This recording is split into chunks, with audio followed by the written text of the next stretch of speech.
4장 7절에서 12절 말씀입니다. 함께 읽도록 하겠습니다. 내가 또다시 해 아래에서 헛된 것을 보았도다. 어떤 사람은 아들이 없고 형제도 없이 홀로 있으나 그의 모든 수고에는 끝이 없도다. 또 비록 그의 눈은 부요를 족하게 여기지 아니하며 이르기를 내가 누구를 위하여는 이같이 수고하고 나를 위하여는 행복을 누리지 못하게 하는가 하여도 이것도 헛되어 불행한 노고로다. 두 사람이 한 사람보다 나음은 그들이 수고함으로 좋은 상을 얻을 것임이라. 혹시 그들이 넘어지면 하나가 그 동물을 붙들어 일으켰느니와 홀로 있어 넘어지고 붙들어 일으킬 자가 없는 자에게는 화가 있으리라. 또 두 사람이면 한 놈이면 따뜻하거니와 한 사람이면 어찌 따뜻하랴. 한 사람이면 배하겠거니와 두 사람이면 맞설 수 있나니 세 겹줄은 쉽게 끊어지지 아니하느니라. 아멘.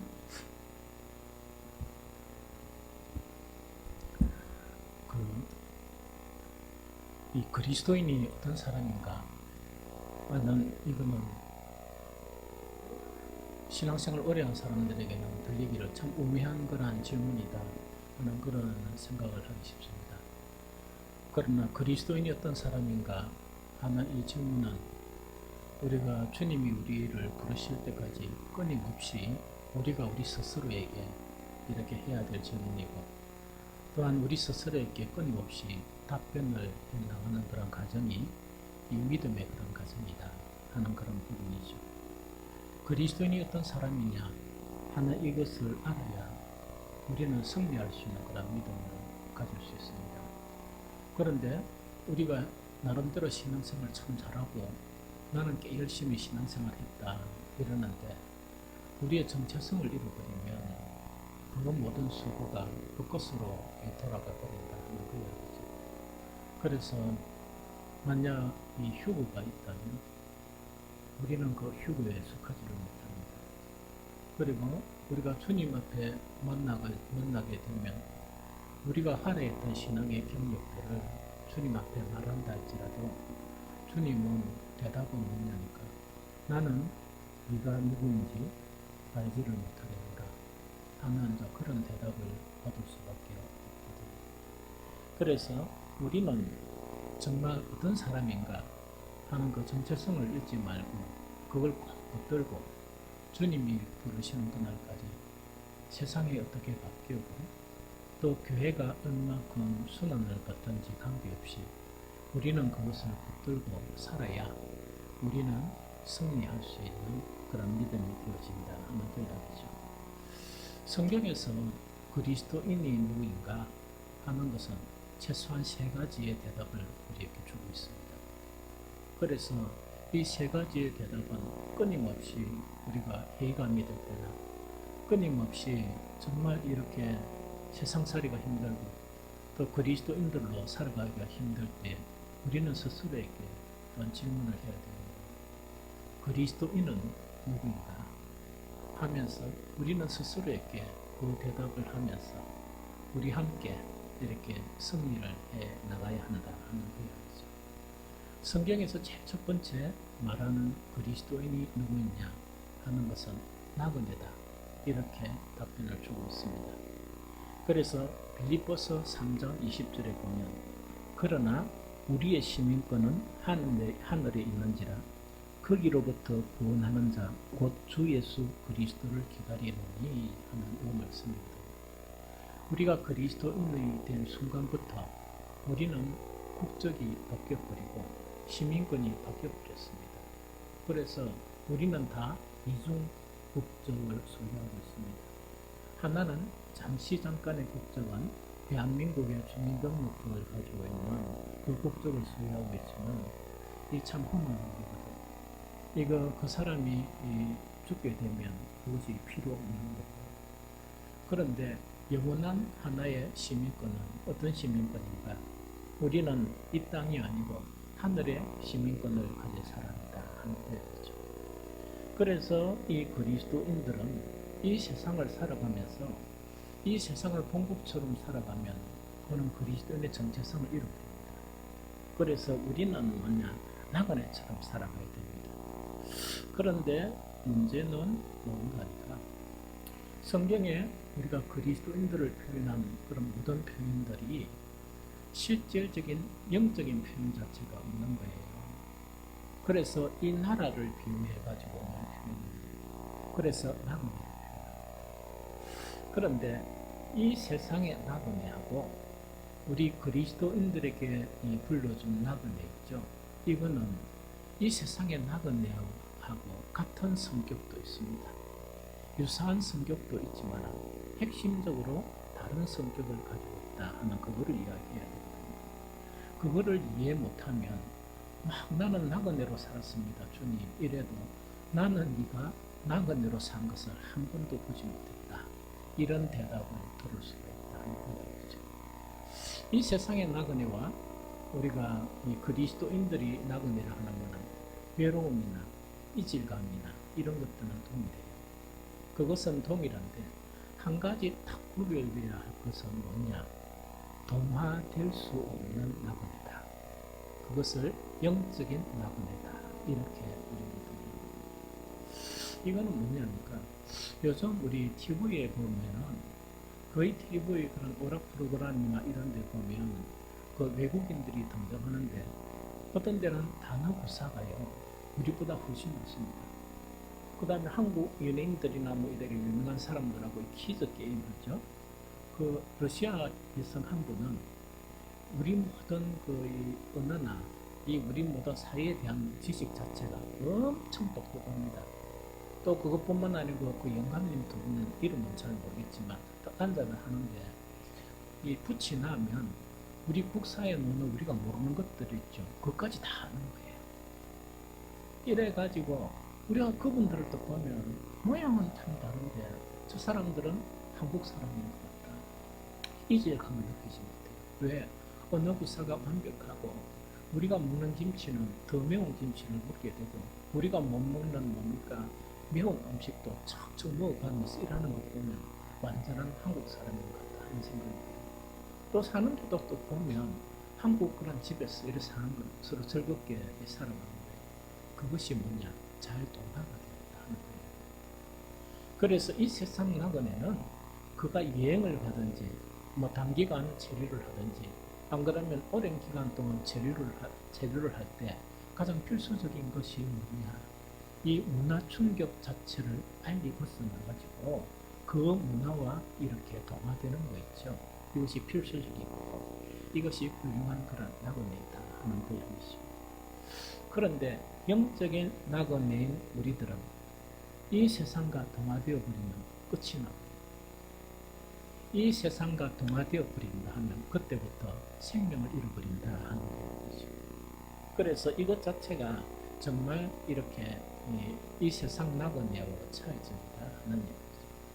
성경에 나타난 낭만만 피상조로 가지고 나는 나그네다 이라고 주님이 또 보시니까 이 그 나그네인데 성경의 영적인 나그네는 동화될 수 없는 나그네거든.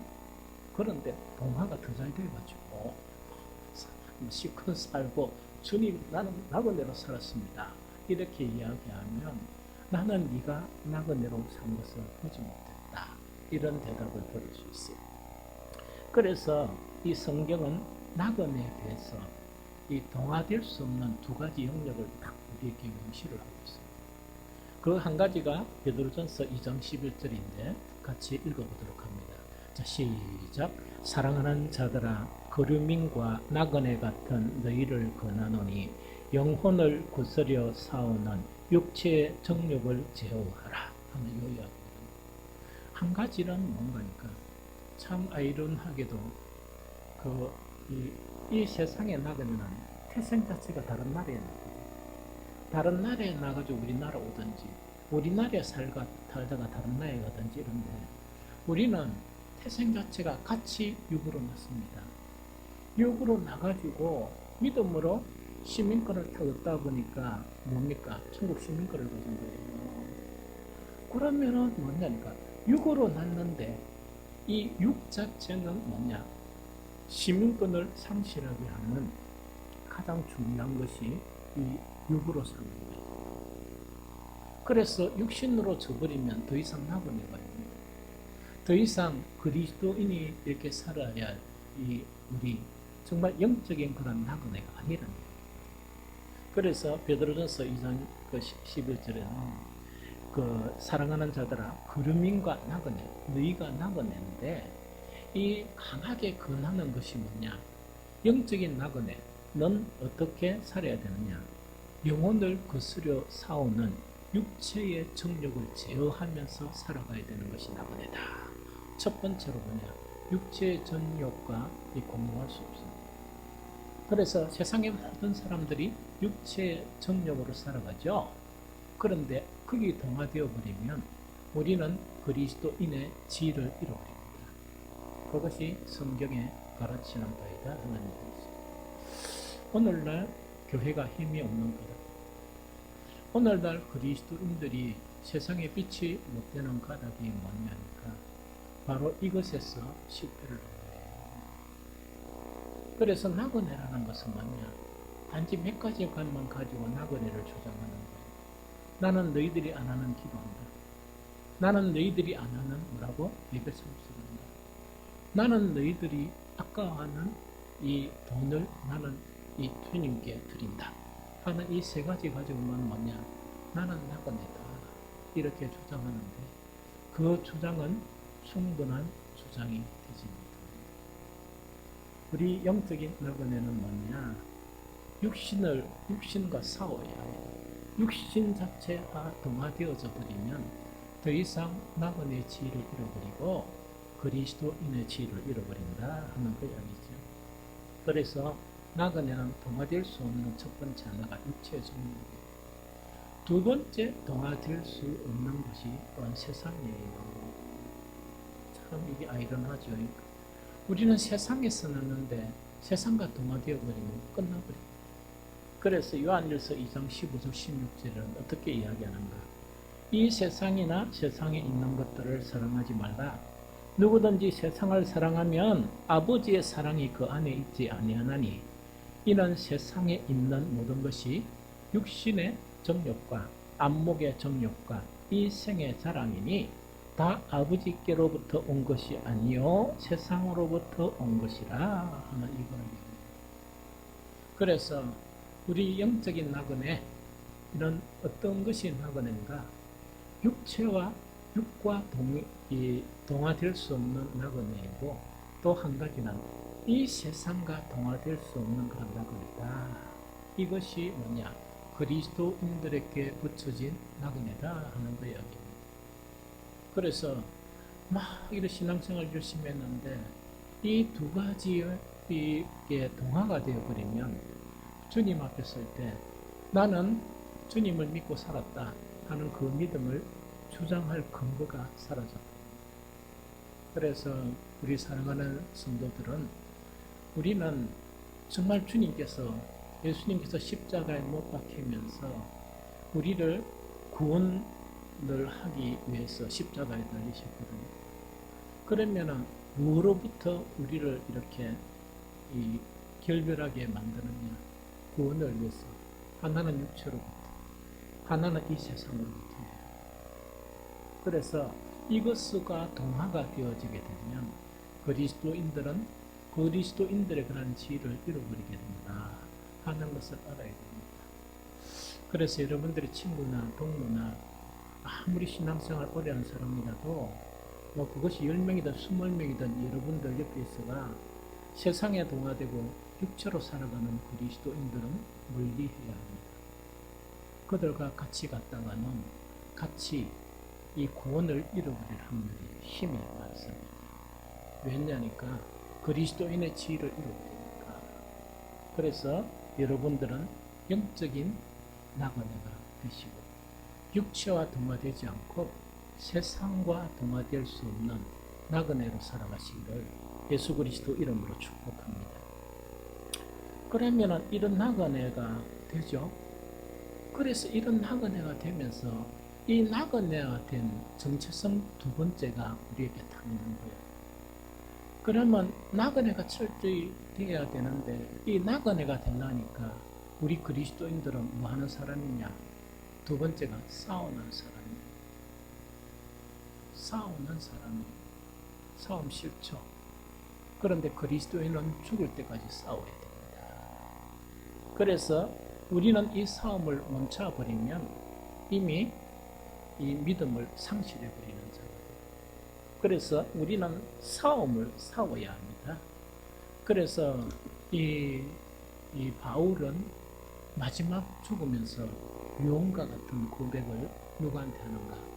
그의 사랑하는 영적인 아들 디모데에게 고백을 하는 거예요.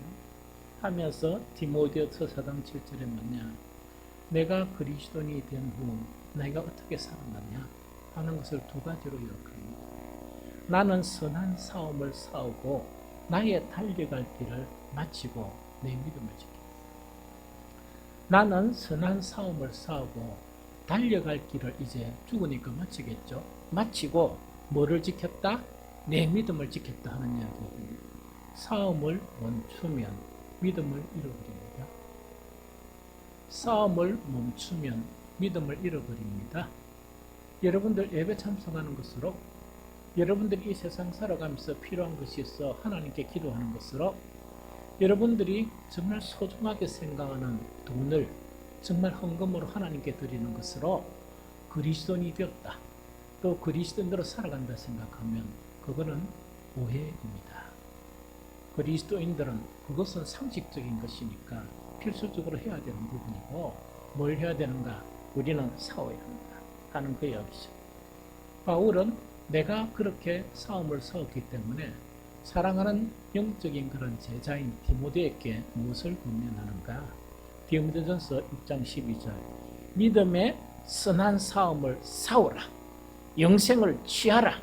이를 위하여 네가 부르심을 받았고 많은 증인 앞에서 선한 증언을 하였도다 하는 그 이야기죠. 그럼 가장 사랑하는 디모데에게 뭐냐? 내가 그렇게 정말 이 순간까지 이제는 순교 앞에 두면서 이 순간까지 싸워왔듯이 니도 싸워라. 니도 싸우고 영생을 취하라. 영생을 잃어버리지 말아라 하는 것 자체가 바로 뭐냐? 바울이 디모데에게 행하는 그런 남긴 그런 이야기다 하는 거예요. 그런데 싸움에도 싸우는 이유를 알아야 될 거잖아요. 오늘날 많은 그리스도인들이 싸움을 되게 잘 싸워. 그래서 우리 기독교가 파가 많아지가 이 정부에 대항하면서 싸우는데 여러 가지 파가 많아지가 또 저들끼리 싸워. 목사끼리 싸우고 교인들끼리 싸우고 막 이러다 보니까 어지럽죠. 우리가 싸우는 싸움은 그런 싸움이 아니에요. 우리가 싸우는 사람은 쓸데없는 그런 싸움이 아니라는 얘기야. 왜 쓸데없는 그런 싸움에 에너지를 소비하고 힘을 낭비하고 네가 맞니 내가 맞니 하는 일 다투고 있어요. 우리가 싸워야 될 그런 싸움 자체는 어떤 싸움을 해야 되는가? 이거는 나그네의 정체성과 같아요. 우리가 싸워야 될 싸움은 육체와의 싸움입니다. 육체와의 싸움을 계속 싸워야 되고 두 번째 싸워야 될 싸움은 뭐냐? 세상화되는 것과 싸워야 돼요. 우리는 세상 풍조, 세상 이런 이 삶의 방식을 이렇게 딱 이렇게 이제 끝내고 그리스도인으로 사는 거예요. 그게 나그네예요. 그런데 어떻게 되는 거니까 우리의 대적은 끊임없이 그 싸움을 하는데 다른 거 요구하는 게 아니고 우리를 뭐하 만드는 거? 다시금 육체로 돌아가는 거. 다시금 이 세상을 사랑하게 만드는 거. 그것 가지고 싸움을 거는 거예요. 그것 가지고 싸움을 거는 거지 맞지 않는 이념 있죠. 좌파나 우파나 안 맞아요. 해답은 뭐냐? 주님이에요. 좌파나 우파가 우리나라를 행복하게 만드는 것 아니고 우리를 행복하게 만들고 이 나라를 행복하게 만든 건 주님의 말씀입니다. 그래서 쓸데없는 싸움을 가지고 나눠지가지고 네가 맞니 내가 맞니 이래가지고 하는데 그 바보들 아니에요? 왜 그렇게 멍청한 싸움을 하고 왜 그런 일에 에너지를 낭비해야 됩니까? 우리가 싸워야 될 싸움은 다시금 육체의 정욕으로 빠지는 것과 싸워야 되고 이 세상 풍조로 사는 것 살지 않으려고 몸부림치면서 싸워야 돼요. 이것이 우리가 될 싸움이다 하는 그거를 우리에게 이야기합니다. 그런데 이 싸움 자체가 자아와의 싸움도 있는데 이 자아와의 정말 선택할 수 있는 육체와 이 세상으로 돌아가는 그것을 가지고 이렇게 지원군이 있어요. 그들이 지원군이 있어. 지원군이 있는데 이 지원군은 막대한 힘을 가진 이런 이 실체예요. 그걸 우리가 알아야 돼. 그러면은 이 실체들은 누가 뒤에, 육체 뒤에 모여 있고 이 세상화되는 뒤에 누가 조종하고 이렇게 이 전쟁을 일으키고 있는가? 그 실체를 보면 에베소서 6장 12절에 보면 대단히 알아요. 우리 같이 읽어봅니다. 시작. 우리의 실험은 혈과 육을 상대하는 것이 아니요 통치자들과 권세들과 이 어둠의 세상 주관들과 하늘에 있는 악의 영을 상대함이라 하는 이야기죠. 그러면 이거는 뭐냐니까 이게 이렇게 아니면은 참 쉬울 건데 왜 자꾸 그리스도인들이 살아가다가 다시금 육체의 정욕에 빠져가 타락하게 되고 처음에는 막 주여 오직 주님만 이래 하다가 왜 세상화되어 버리느냐 하는 이야기죠. 여기서 이 싸움의 실체 있죠. 이 싸움의 실체 자체가 세상적으로 싸우는 사랑과 사랑과 싸우는 그 싸움이 아니고 악한 영들과의 그런 전쟁을 하는 그런 싸움이라는 이야기죠. 그 악한 이 자들은 뭐냐? 항상 뭐냐? 우리를 미혹하면서 너희의 행복은 세상의 영화다. 너희의 행복은 뭐냐니까 육체가 요구하는 것을 해야 너희가 행복하게 될 수 있다는 그 이야기예요. 그래서 우리가 싸우는 싸움 자체는 이 싸움의 성격을 모르면 짓거립니다. 싸움의 성격을 모르면 실패를 하거든요. 우리 싸움의 성격은 뭐냐니까 육체의 정욕과 싸우는 것이고 세상화되는 것과 싸우는 거예요. 왜 그렇게 싸워야 되냐? 천국에는 뭐냐? 영이 주도한 완전한 영이 있는 것이 천국이고 천국은 뭐냐니까 이 세상에 대한 부분이 없는 거예요. 사라집니다. 그래서 나갑니다. 그래서 그 두 가지를 가지고 막 이렇게 열심히 싸우고 이렇게 해야 그리스도인으로서 우리는 성공하면서 살아가고 완전한 그리스도인으로서 이 땅에 살아갈 수가 있다는 거예요. 그러면은 우리는 나그네를 살아가면서 또한 정말 이런 싸움을 싸워가면서 세 번째 그리스도인의 정체성이 있습니다. 그리스도인의 정체성은 뭐냐? 목표를 향해서 경주하는 사람이다 하는 거예요. 목표를 향해서 경주하는 사람이다. 그래서 막 경주도 뭐냐 보니까 마라톤 하는 사람 보면 어떤 사람은 걸어가도 가고 달려가도 가죠. 사람에 따라 좀 상태는 다르겠지만 여기서 요구하는 것은 계속해서 그 목표를 향해서 가야 한다는 거예요. 성경의 가르침. 좋은 것은 뭐냐? 바울처럼 달려가는 것이 좋지. 그러나 달려갈 역량이 아니면 걸어서 가더라도 가야 되고 기어서 가더라도 가야 되는 것이 우리의 목표를 향해서 한 발짝 나아가는 것이 바로 무엇이라? 그리스도입니다. 바울은 그가 사랑하는 빌립보 교인들에게 이렇게 이야기해요. 빌립보서 3장 14절에 표대를 향하여 그리스도 예수 안에서 하나님이 위에서 부르신 부름의 상을 위하여 나는 달려간다. 자기는 달려간다. 그러면서 이 바울은 뭐냐? 이렇게 막 그리스도인으로서 복음을 받고 잘 살다가 단체적으로 타락해버린 갈라디아 교인들을 위해서 이렇게 일침을 가합니다. 이것을 읽어봤으면 좋겠어요. 우리한테는 해당이 안 돼야 돼요. 갈라디아서 5장 7절 같이 읽어봅니다. 시작. 너희가 다람질 잘 하더니 누가 너희를 막아 진리를 순종하지 못하게 하더냐. 한 번 더 시작. 너희가 다람질 잘 하더니 누가 너희를 막아 진리를 순종하지 못하게 하는데. 저는요, 이거는 내 개인 입장입니다. 내가 개인적으로 대한민국의 교회를 생각하면서 바로 이런 현상이 너무나 강하게 나타납니다. 대한민국 교회가 또한 대한민국의 기독교인들이 처음에는 너무나 잘 달려갔어요. 너무나 잘 달려가가지고 지금 세계에서 탑3에 드는 선교 국가가 되었습니다. 우리 합동총회만 하더라도 게시판에 그 뜯어버리고 하나 붙여놨죠. 그게 뭔가 이게 우리 합동총회에서 파송한 선교사들이에요. 무슨 말이겠죠? GMS라고 해가 우리 합동총회 안에 기구가 있습니다. 우리 노예서도 그게 파송을 하거든요. 그 기구 안에 이사로도 가게 되고 이러거든요. 그런데 그걸 보면은 여러분들이 이렇게 보면은 글을 못 읽을 정도로 수많은 많은 선교사들을 각 나라에 파송을 하게 됐어요. 그래서 처음에는 엄청 잘 다녔거든요. 그런데 문제는 뭐냐? 지금 한국 교회나 교단들이 정말 큰 병에 걸렸어요. 어떤 병이냐 이게 나아가지 않는 병, 달려가지 않는 병, 주저앉아 있는 병에 걸려버렸다 하는 거였어요. 그러다 보니까 메가리가 없어요.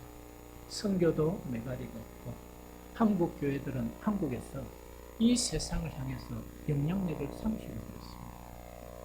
영향력을 상실해가지고 심지어 뭐냐, 이 세상 사람들이 걱정을 해요. 교회가 그러면 안 되지 않느냐, 우리 걱정을 합니다. 목사가 그러면 안 되지 않느냐, 교인들이 그렇게 하면 안 되지 않느냐, 좋은 교회가 뭐겠어, 이 걱정을 합니다.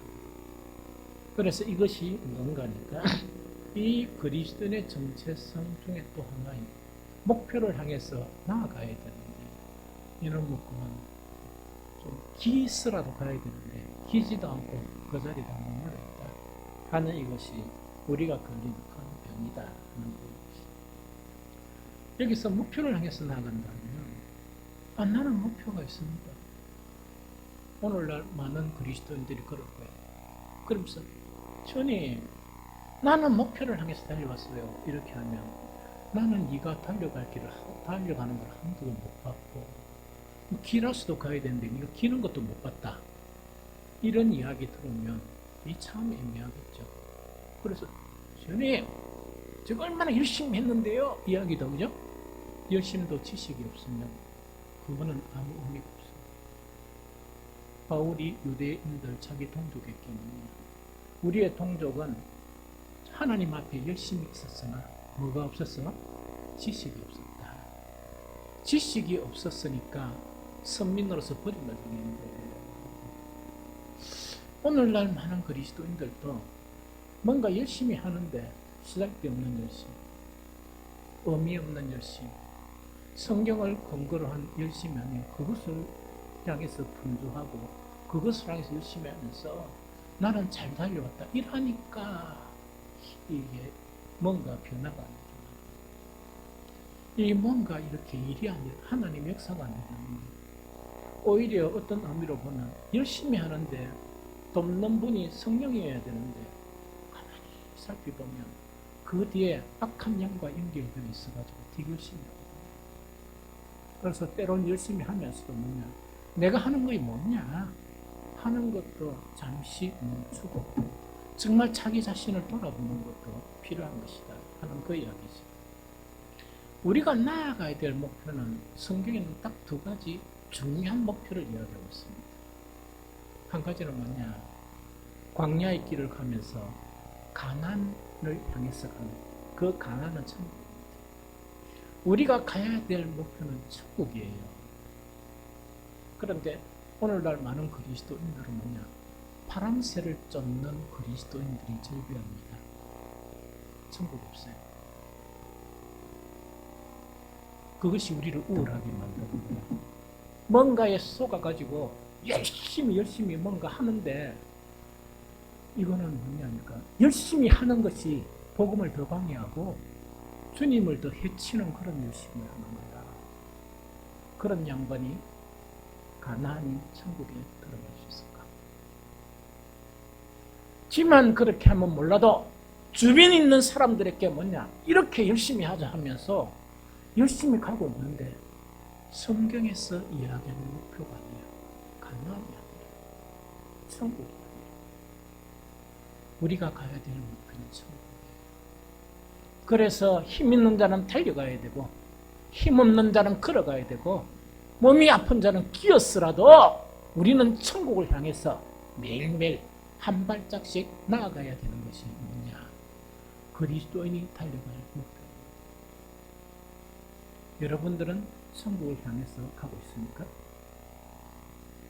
아니면 정말 파랑새인 이 세상의 영광을 천국으로 알고 그것을 향해 나아가고 있습니다. 그것을 성찰해야 한다 하는 이야기. 성경에서 그리스도인들이 나아가야 될 목표, 달려갈 목표 두 번째는 무엇이냐? 하나는 천국입니다. 가나안입니다. 하나는 무엇인가니까 정말 완전한 하나님의 아들이에요. 하나님의 아들을 향해서 나아가야 돼요. 우리는 이 세상의 육의 아들로 이렇게 났어요. 나가지고 하나님의 난 은총으로 우리에게 믿음을 주신 거야. 그러면 믿음은 있는데 하나님은 그 믿음은 가지고 있는데 안에는 온통 뭐냐? 육덩어리야. 육덩어리란 말이지. 정말 이 세상의 모든 것 덩어리라. 그런데 이걸 갖다가 니는 더럽다 해가 팽개 쳐버리면 한 사람도 구원받을 수가 없죠. 그래서 우리를 예수 그리스도의 십자가의 보혈로 우리가 정말 우리 속에 있는 불의 자체가 불의 자체로 말미암아 우리가 죽어야 되는데 누가 대신 죽음을 당했다? 예수님이 죽음을 당했다. 그러면서 이 사실을 믿는 사람에게 하나님은 뭐냐? 비록 불이 덩어리지만 어렵다고 인정함을 받았다. 어렵다고 인정함을 받았으니까 하나님 앞에 나아가 찬양을 할 수가 있어. 어렵다 인정함을 받은 것 때문에 우리는 예배드릴 수가 있어. 어렵다 인정함을 받았기 때문에 하나님의 보좌 앞에 나와서 기도하면서 정말 하나님께 구원과 은혜를 요청할 수 있는 사람이 된 거예요. 그러면은 우리가 일평생 목표로 되어야 될 게 뭐냐? 우리 속에 있는 불의를 버리는 것이죠. 우리 속에 있는 불의를 버려나가면서 정말 하나님의 의 자체를 하나님이 의인, 그 의인이 되어져 가는 것이 우리의 목표라. 그래서 불의를 벗어버리고 육체의 욕구를 우리가 거절해버리고 정말 하나님의 의를 쌓아가는 그 사람이 정말 그리스도인이 목표로 해야 되고 달려갈 사람이다 하는 거예요. 그런데 한국교회의 실상은 뭐냐? 처음에 왔을 때 우리 조상들은 철저하게 세상을 버리면서 살았습니다. 철저하게 주님처럼 되기 위해서 울면서 기도하고 예배드리고 이렇게 살았거든요. 오늘날 그리스도인들은 이 사탄과의 전쟁에서 거의 이렇게 미혹된 영혼들이 많아요. 그래서 뭐만 남겨두느냐?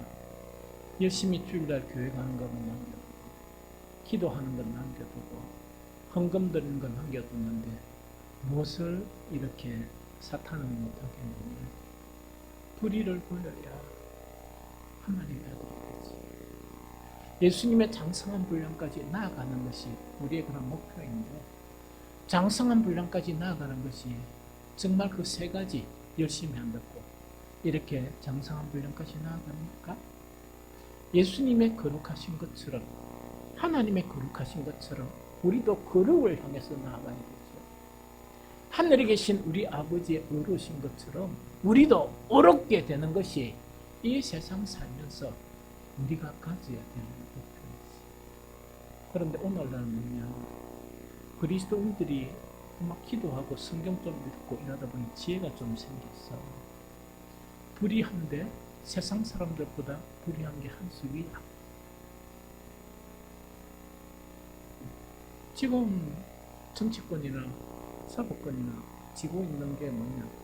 그들의 부모나 할머니 기도 때문에 잘 되고 있어. 복을 많이 받아. 복을 많이 받았는데 복은 받았으면서 그 할머니 할아버지가 살았던 그 삶을 안 사는 거예요. 그 부모들이 걸어갔던 길은 안 걸어가고 어디로 걸어간다고? 불의를 행하고 이 세상 영광을 천국인 것처럼 생각하고 그것을 가지려고 살아가는 그리스도인들이 얼마나 많아요.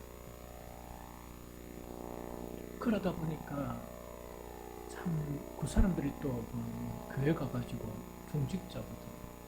거룩하게 앉아서 기도하고 거룩하게 앉아서 예배드리고 하니까 교회가 교회의 상태가 어떤 상태로 빠질 수 있겠느냐 하는 것이 바로 정말 오늘날 우리의 그런 정체성을 잃어버린 정말 세대에서 정체성을 잃어버리고 살아가는 그리스도인들 때문에 이런 현상이 나타나는 거예요. 그래서 우리는 뭐냐? 우리가 누구인가를 확실히 해야 돼. 우리는 나그네예요. 세상화될 수 없는 나그네고 우리는 육체화될 수 없는 나그네예요. 그리스도인은 누구인가? 싸워야 하는 그리스도인. 육체가 안 되도록 싸워야 돼. 세상화되지 않도록 싸워야 돼. 이것이 그리스도인. 그리스도인들은 앞으로 나아가야 되는 사람입니다. 계속 뒤로 물러가면 안 돼요. 정말 계속 천국을 향해서 나아가야 돼요. 우리는 예수 그리스도의 장성한 분량을 향해서 계속 나아가야 되는 사람이 누구인가? 그리스도입니다. 하나님. 그런데 이것이 쉬운 일 같으면 성경에는 고민을 하지 않지. 어렵지. 어렵고 또한 우리의 한 수 위인 사탄은 온갖 미혹을 온갖 이 능력을 다 동원해가지고 우리의 정체성을 이렇게 뭉뜨리는 거예요. 그래서 껍데기 그리스도인들만 만들고 진짜 그리스도인들을 못되게 사탄은 끊임없이 노력하고 끊임없이 노력한다 하는 그 부분이죠. 이런 상황 가운데 우리는 어떻게 이길 수 있는가? 오늘 본문, 전도서 본문은 이기는 방법을 그 방법 중에 중요한 방법을 우리에게 제시를 해주고 있습니다. 그래서 그 중요한 방법은 뭐냐? 결론적으로 이야기하면 함께 해야 하고 연합해야 한다. 함께 해야 하고 연합해야 한다. 그 비결을 가르칩니다. 그래서 이거는 혼자서 싸우가 이길 수 있는 싸움은 아니에요. 우리는 함께 걸어가야 되고 우리는 함께 싸워야 되고 함께 그 목표를 하면서 이루어가야겠지. 혼자 똑똑하다 그래가지고 혼자 하면 다 실패하고 다 이 사탄에게 이길 수 없습니다. 그래서 함께하고 연합해야 되는데 첫 번째로 뭐냐니까 함께 연합해야 된다는 것이 오늘 본문 전도서 4장 9절에서 11절입니다. 제가 읽어보면 이야기다 그죠? 두 사람이 한 사람보다 나으면 그들이 수고함으로 좋은 상을 얻을 것입니다. 혹시 그들이 넘어지면 하나가 그 동물을 붙들어 일으키려니와 홀로 있어 넘어지고 붙들어 일으킬 자가 없는 자에게는 화가 있으리이다. 또 두 사람이 함께 놓으면 따뜻하거니와 한 사람이면 어찌 따뜻하랴 하는 이야기입니다. 우리는 서로서로에게 이런 사람이 되는데 우리는 함께 연합하고 함께 걸어가야 될 그런 사람입니다. 그래서 혹시 그 중에 한 사람이 탁 이렇게 넘어지죠. 벌떡 이렇게 해야 돼요. 옛날에 제가 육군 소위 때 통신 장교였었어요. 통신 장교다 보니까 그 장교도 통신 장교가 있고 보병 장교가 있어요.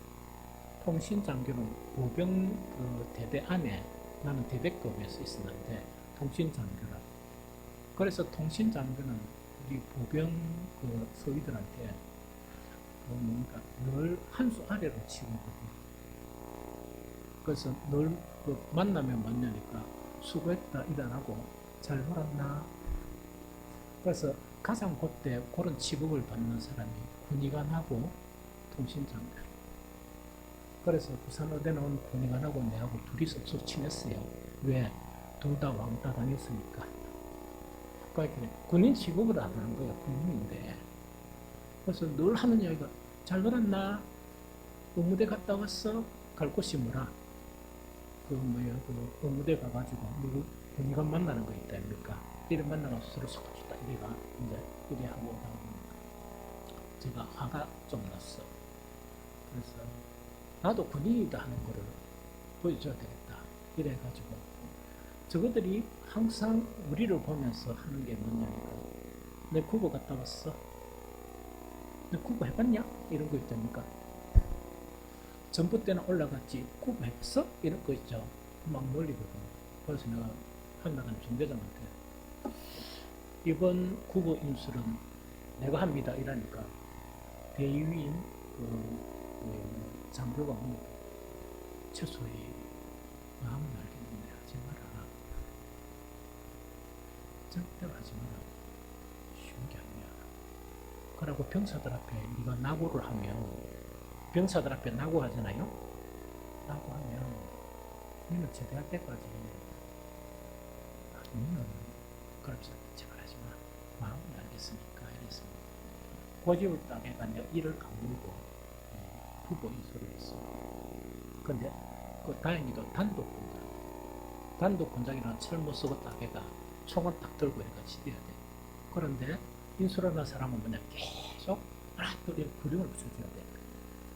몇 킬로가 10킬로를 갔다 뛰면서 10킬로가 다 왔는데 딱 보니까 뭐냐니까 악을 물고 있어요. 왜? 나도 군인이다. 나도 장교다. 하는 것 자체를 보여주기 위해서 가는데 사람의 정신력이라는 게 참 대단한 거예요. 그런데 병사들이 항상 가면 다 같은 상태로 있는 게 아니고 몸이 좀 아픈 병사도 있고 이래가지고 후보 열애되기가 되게 어려워요. 그러다 보니까 단독군장에 가다 보니까 비실비실가 쓰러지는 친구들이 있어.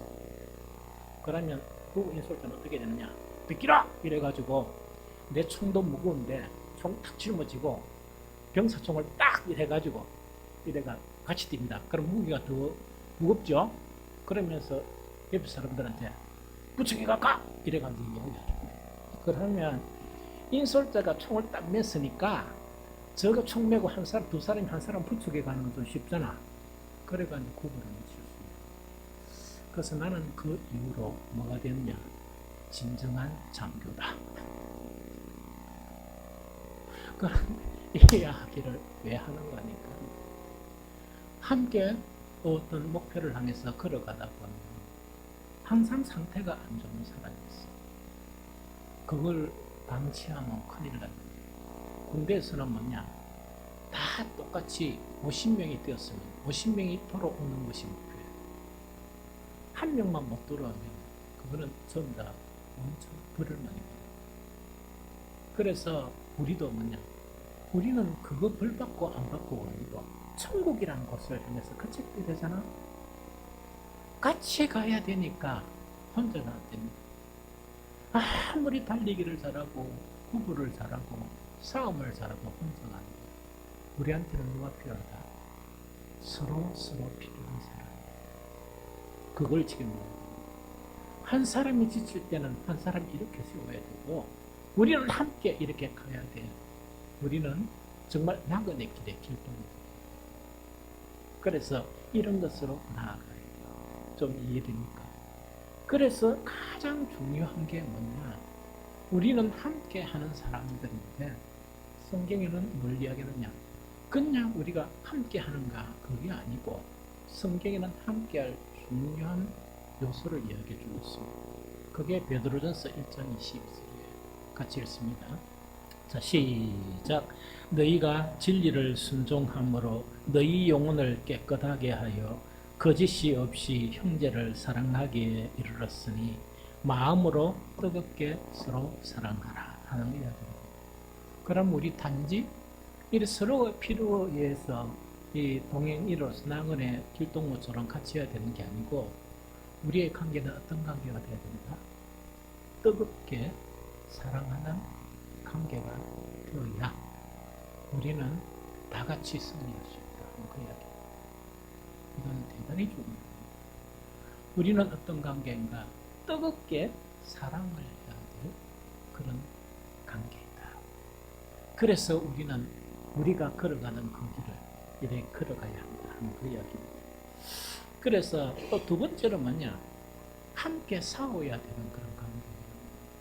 함께 하는 관계지만 또 하나는 뭐냐? 싸움이 있었죠? 함께 싸워야 돼요.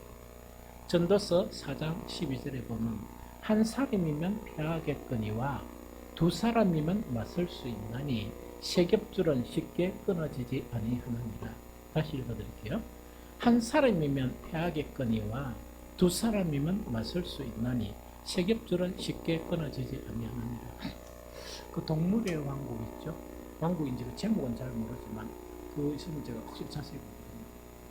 그럼 사자나 그런 그것들이 뭔가니까 그 짐승들을 이제 먹이로 삼으려고 일하죠. 그런데 내가 딱 보니까 나는 뭐 큰 덩치 있는 게 살이 많잖아. 그걸 잡는 게 아니고 다 이렇게 사자들이 보면서 가장 약한 거를 공격하더라고. 첫 번째.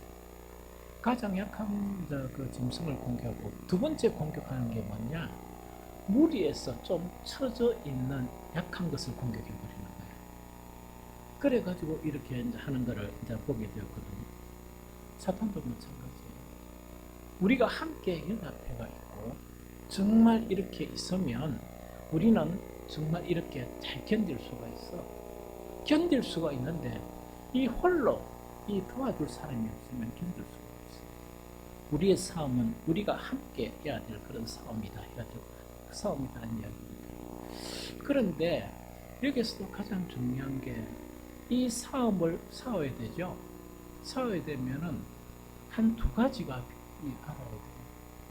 첫 번째, 우리 각자가 가져야 될 무기가 뭐냐? 이거는 각자가 가져야 될 무기다. 이 무기가 뭔가니까 그거는 읽기만 읽으면 되겠습니다. 에베소서 6장 14절에서 17절 같이 읽겠습니다. 시작.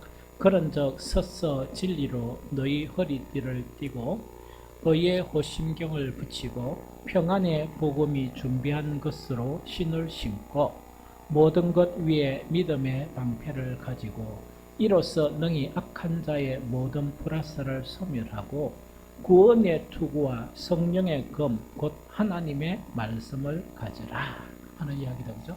요거를 가지고 있어야 돼요. 그런데 이 세상 전쟁도 참 희한한 거를 봐요. 뭐를 보는 거니까 지금 러시아하고 우크라이나 전쟁이 일어나죠? 일어나는데 우크라이나 맞죠? 그런데 원래 푸틴이 목표로 한 것은 3일이었어요. 3일 동안 우크라이나를 다 장악하는 것이었습니다. 왜냐니까 3일이면 충분한 거라. 왜냐니까 군사력이 막강하니까. 그래서 딱 3일 만에 딱 이렇게 일을 해쳐버리고 그때 뭐 미국이나 뭐 유럽이나 떠들면 뭔가 무시해버리면 되는 거다. 하면 되는 거. 그런데 실제 전쟁이 터졌는데 군사력 자체는 정말 이거는 상대가 안 되는 거거든요. 그런데 아직까지 우크라이나가 이렇게 견디면서 지금 가다 보니까 러시아가 열세라. 열세고 또 어떤 부분에 보면 비슷한 전력을 가지고 있다 그러면 러시아는 초토화 되어버릴 것 같아요. 그럴 것 같아요. 그런데 물론 이것은 감안을 해야 돼요. 공격과 수비가 있으면 그 군사에서 수비하고 공격이 있죠. 수비하는 부대를 점령하려고 그러면 공격하는 부대는 3배의 군사가 있어야 돼요. 그래야 완전 성공한다는 아니고 성공할 가능성이 있다는 겁니다. 이런 것도 변수가 있지만은 여기서 극한 변수는 뭔가니까 이렇게 군사, 즉 무기막가 가지고 있었죠. 이 무기로서 안 되는 힘이 필요한 거예요. 싸움에서는. 우리의 싸움에서는 이것이 절대적으로 필요해요. 그러면 우리가 승리할 수 있는 힘은 어디서 오는 것인가? 주님으로부터. 승리할 수 있는 힘은 우리는 어디서 오는가? 정말 우리는 주님으로부터 오는 거예요. 그런데 이거를 잘 살펴봐야 돼요. 어떻게 살펴봐야 되는 거니까 우리의 힘 자체가요. 이제 우리가 각자 무기를 가지고 있죠. 가지고 있고 우리는 하나님의 능력을 받아야 되지. 왜냐니까 우리가 싸우는 대상은 누구라고? 사탄이죠. 그러면 무기만 가졌다고 해서 우리는 그러면은 하나님의 능력을 가장 완벽하게 받는 비결이 있어요. 그 비결은 뭐냐? 교회를 이루는 것이다. 교회가 되는 것이다. 이해가 잘 안 되죠? 교회도 두 가지의 교회가 있어요. 하나는 의미 있는 교회가 있는데 성경에는 의미 있는 교회를 계속 가르쳐. 그런데 보통 성도들이 교회를 수립하는 것은 무슨 교회를 수립해? 보이는 교회를 수립하려고 노력을 해요. 보이는 교회로서는 영적인 힘을 얻을 수 없습니다. 영적인 교회, 보이지 않는 교회가 형성이 되어야 가능합니다. 이거 이해되죠? 그럼 그 비결 자체가 바로 뭔가니까 영적인 교회는 어떤 교회인가니까 쉽게 설명 이야기로 예수님이 교회의 머리 되시는 거예요. 그렇죠? 우리는 뭔가니까 예수님의 몸 안에 우리는 지체가 되는 거예요. 지체가 좀 이해가 되죠? 그러면 예수님이 왜 교회의 머리 되는 그 교회에서 영적인 강력한 힘 자체가 나타나는가? 이것 때문에 나타난다. 에베소서 4장 16절 같이 읽어봅니다. 에베소서 4장 16절.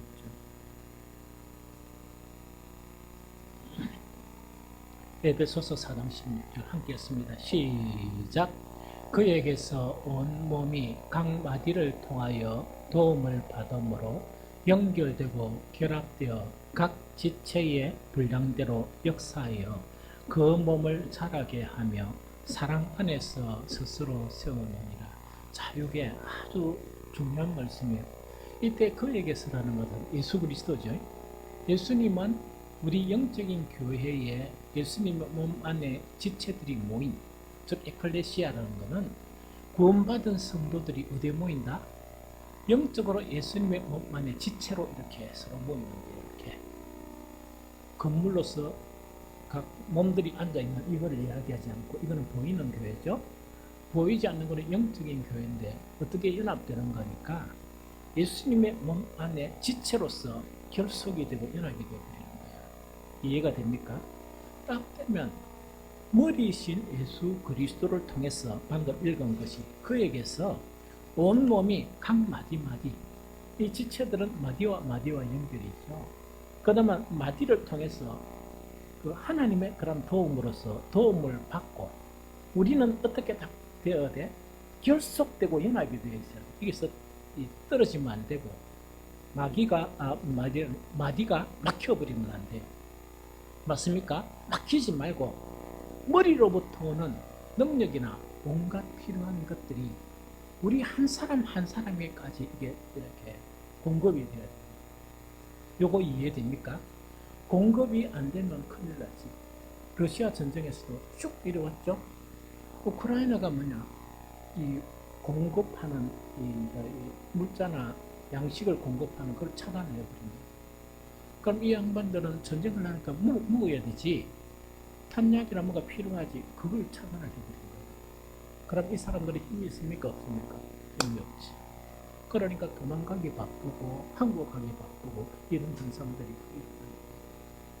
그래서 우리도 뭐냐니까 이 영적인 교회가 되어야만이 머리로부터 우리가 싸울 수 있는 싸움, 나그네 길을 갈 수 있는 그런 모든 이 능력, 혹은 또 뿐만 아니고 목표를 향해서 나아가는 모든 필요한 것들이 머리를 통해서 이렇게 서로 각 지체에게 전달된다.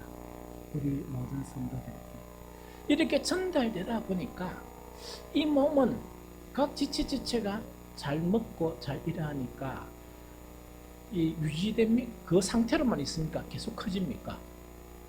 몸이 계속 커지잖아. 몸이 커진다는 것은 누가 강해진다는 의미입니까? 각 지체가 강해지는 거야. 각 지체가 강해지니까 강한 사람이 되고, 우리는 각 지체는 아무것도 없었어. 단지 하늘로부터는 모든 공급원과 능력 자체를 받다 보니까 왜 됩니까? 사탄이 미혹하는 그런 영적인 전쟁에서 이길 수 있습니까? 이길 수 있겠습니까? 이길 수가 있겠죠. 이런 것이 형성이 되었습니다. 이것이 싸움의 것이죠. 좀 이해가 됩니까? 그래서 우리는 이렇게 함께 싸운다는 것은 뭐냐? 우리가 개개인적으로 뭘 해가지고 이길 수가 없습니다. 우리는 교회로서 하나가 되고, 사랑으로서 결속이 되고, 연결되고, 또한 뭐냐? 우리로부터 지속적으로 공급을 받음으로 말미암아 교회가 강한 교회가 되면 뭐 된다고? 사탄의 그런 권세나 사탄의 그런 것들은 뭐냐? 이렇게 너무나 점차 물러가게 되어 있다. 그걸 우리가 해야 될 것은 뭐냐? 우리가 정말 나그네 길을 잘 가고 싸움을 잘 싸워 목표를 향해서 잘 달려갈 수 있도록 하기 위해서 우리는 뭐가 되어야 돼? 영적인 교회가 되어야 교회도 건강해지고 우리 각 지체들도 건강해지면서 우리는 이 세 가지를 훌륭하게 이 수행을 하고 주님을 만날 때 잘했다 칭찬받는 정말 성도들이 되어지게 됩니다. 하는 것입니다. 이런 성도들이 되어가시기를 예수 그리스도 이름으로 축복합니다.